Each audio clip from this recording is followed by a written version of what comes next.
আসসালামু আলাইকুম রহমতুল্লাহ। দেখেন 3-4 মাস পড়ছে যখন আসছি, দেখি এখানে কোনো গাছের পাতা ছিল না। এখন কত সুন্দর গাছের মধ্যে পাতা হয়ে গেছে। দেখেন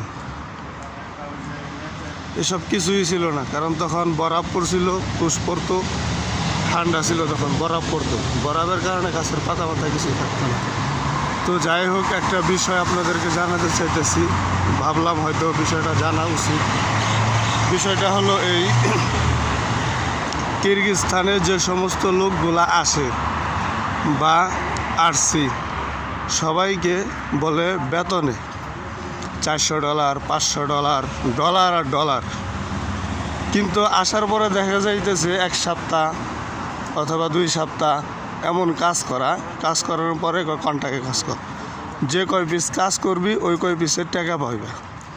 কারণ এখানে আসার পরে কন্ট্রাক্টে দিয়ে দেয়, তখন তারা এটাকে বেসিকে রাখে না। কারণ অনেকে মেশিন চালাইতে পারে কিন্তু কামের প্রসেসিং জানা থাকে না অথবা জানে না, তো তাদের জন্য একটু কষ্টদায়ক।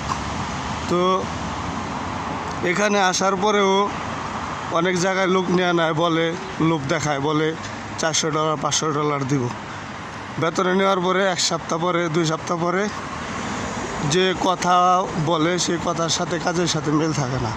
সব জায়গায় কিরগিজস্তানে এমন, বেশিরভাগই জায়গায়, কিছু কিছু জায়গায় 8-10টা কোম্পানিতে বা 8-10টা জায়গায় ভালো আছে। ততএব যারাই আসবেন চিন্তা ভাবনা করে এদেশে আসবেন, যারাই এদেশে আসবেন চিন্তা ভাবনা করে আসবেন।